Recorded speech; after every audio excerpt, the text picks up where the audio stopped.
Matin Sport. Marmol, bonjour. Bonjour. L'Algérie termine à la 3e place au championnat d'Afrique d'escrime et totalise 8 médailles. C'est hier 3 nouvelles médailles pour la journée d'hier, remportées aux épreuves par équipe, 2 en argent et 1 en bronze. D'abord, les premières médailles, c'est à l'épée féminine. La sélection a remporté cette médaille d'argent après avoir été battue en finale par l'Égypte.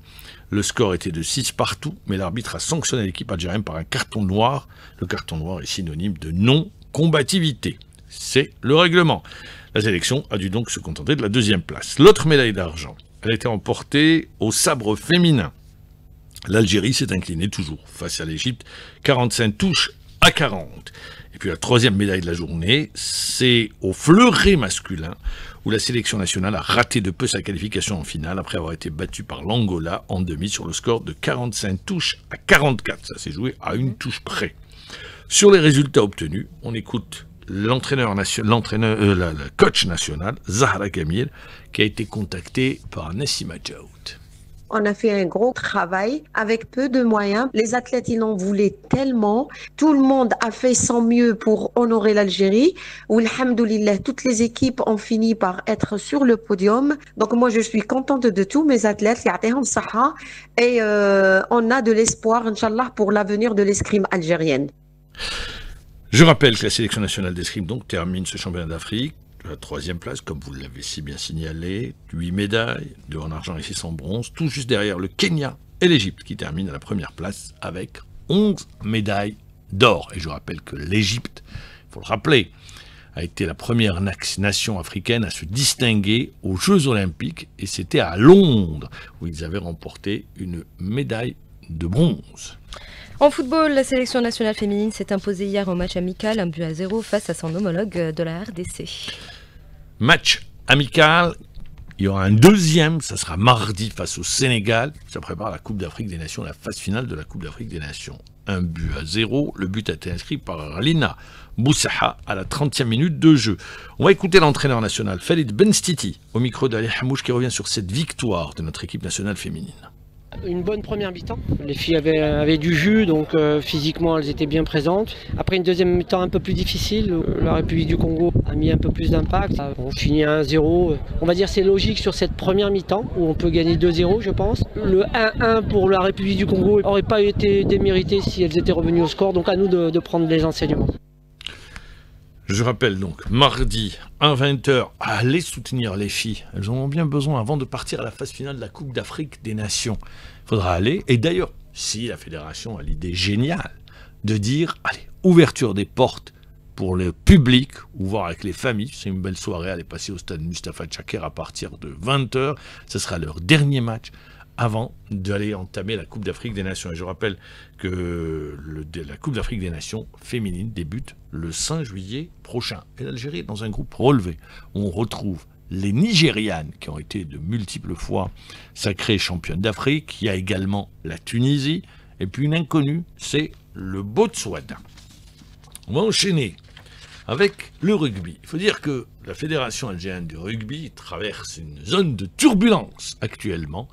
Mais dans le même temps, il y a une compétition qui va se dérouler, et le 15 national a entamé son dernier virage de préparation à Alger. Comment se porte le groupe et quels sont les objectifs sur cette Coupe d'Afrique des Nations? On va retrouver Lotfi Benidir. C'est dans la journée d'hier que la sélection algérienne de rugby a entamé son stage de préparation dans la capitale, une première dans l'histoire du 15 national, et ce en prévision de la Coupe d'Afrique des Nations le 8 juillet prochain en Ouganda.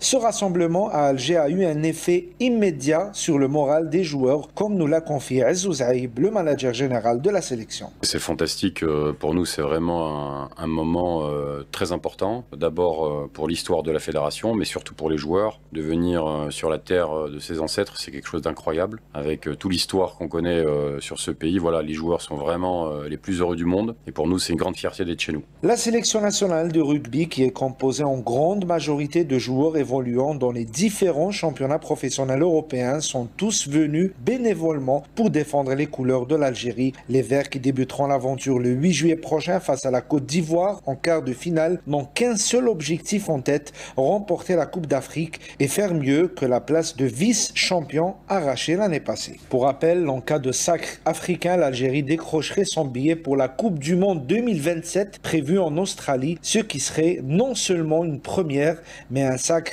qui propulserait le rugby algérien dans une nouvelle dimension aux côtés des 20 meilleures nations de la planète. Alors c'est vrai que le rugby actuellement chez nous, il est à l'état embryonnaire. C'est une discipline qui a existé par le passé, tout juste après l'indépendance, ça continue d'exister, ça a disparu des écrans radars.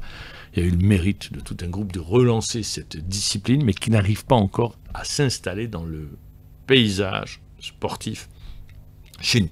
L'équipe nationale, elle existe, formée de joueurs algériens évoluant à l'étranger, et l'équipe nationale peut être la locomotive de cette discipline. Je le disais au tout début, la fédération vit une zone de turbulence, puisqu'il y a eu une suspension de son président par le ministère des Sports, il y a un directoire qui a été mis en place, il y a une élection qui devrait intervenir dans les tout prochains jours. Voilà, concernant la fédération de rugby. On va parler football. Eh oui, c'est la période des transferts. On apprend Tougaï, lui. Tougaï, qui évolue en Tunisie, joueur de l'équipe nationale, a prolongé à l'Espérance. On l'annonçait partant pour l'Arabie Saoudite. Finalement, il a choisi de rester à l'Espérance. Abdellaoui, le défenseur du Mouloudia d'Alger, est annoncé. Les discussions ont débuté. Il pourrait rejoindre dans les tout prochains jours une équipe koweïtienne. Je rappelle que ce ne sera pas sa première expérience. Lui qui a joué en Suisse, qui a joué également en Arabie Saoudite, qui est revenu dans le championnat de Ligue 1 et qui pourrait repartir pour la saison prochaine vers le Koweït. Également, d'autres joueurs ont été contactés, je rappelle, par des clubs égyptiens, alors notamment Port Saïd, qui recrute sur le marché algérien. Pour ce qui est du mouvement des joueurs, on annonce que Rejem, le joueur de la JS Kabylie, lui également a quitté l'Algérie pour rejoindre Port Saïd. Voilà, c'était lui qui avait... Donc il quitte la JS Kabylie. Et je vais revenir sur une déclaration du président du conseil d'administration de la JS Kabylie. La JSK a fait une super saison, il ne faut pas se le cacher. Les résultats sont là et les faits sont là. La JSK termine à la 2e place au classement. La JSK a un propriétaire, en l'occurrence Mobilis, pas pour faire de la pub, mais c'est le propriétaire du club. Donc, le club lui appartient. Tout le monde a été étonné de cette déclaration qui a été faite sur les ondes de la chaîne 2, chez nos collègues de la chaîne 2, de M. Ouldali, qui lance un appel aux commerçants et investisseurs de la région pour aider la JS Kabylie. C'est une déclaration qui n'a pas plu aux propriétaires, l'a fait savoir, parce qu'on n'a pas besoin d'aide. Il y a un propriétaire, il y a quelqu'un qui finance le club, qui dégage un budget pour que le club, l'année prochaine, défende au mieux les couleurs de la JS Kabylie et de l'Algérie. Donc, à partir de là, c'est un appel. Ça ne veut absolument rien dire. Vous lancez un appel aux commerçants. Qu'est-ce qu'on va faire? On va faire une quête.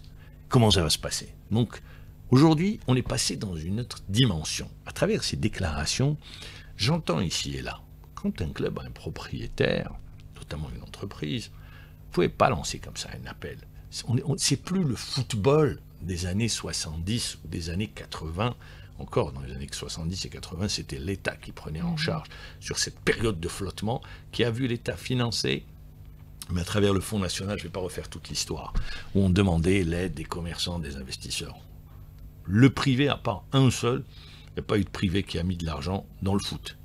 Donc, ce que je voudrais dire aujourd'hui, on est sur une autre étape, une autre dimension. Et les dirigeants doivent mesurer chaque déclaration qu'ils font.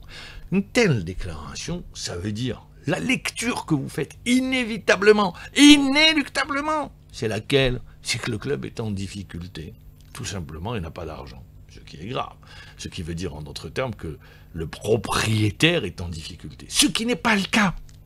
Et donc, à partir de là, la question, si l'on veut aujourd'hui, pour les dirigeants qui ont été désignés sur des postes dans des conseils d'administration, faire comme ça, lancer des appels, on est un peu dans le populisme, qu'on laisse tomber.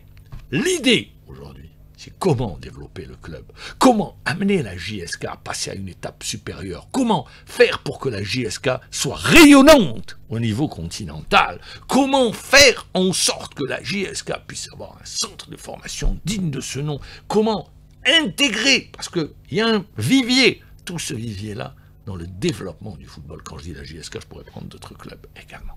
Voilà aujourd'hui quelles doivent être les pistes, la réflexion. Elle doit se situer à ce niveau-là, et non ailleurs, en demandant, en faisant un peu de populisme. Je referme cette parenthèse. On va parler de la Coupe du Monde des clubs. Alors la Coupe du Monde des clubs, c'est vrai que bon, il y a du football, on joue aux États-Unis, mais c'est une compétition de trop. Et tout le monde se plaint de cette compétition. D'ailleurs, pour beaucoup d'entraîneurs, c'est sur un air de vacances. C'est comme si on était dans une colonie de vacances. Mais il y a des matchs. Alors, il y a des matchs qui se sont joués hier. Le Paris Saint-Germain s'est baladé devant l'Inter Miami de Lionel Messi, 4-0. J'ai adoré la déclaration de Zlatan Ibrahimovic, qui dit « Mais attendez, Messi, vous le mettez dans une autre équipe, il rayonne. Mais là, il joue avec des statues. Et donc, à partir de là, il est impossible que cette équipe puisse rayonner, puisse gagner. C'est des statues qu'il a à côté, c'est des plots, en d'autres termes. » Les Parisiens qui se qualifient pour les quarts de finale. Et également qualification du Bayern de Munich devant Flamengo. 4-2.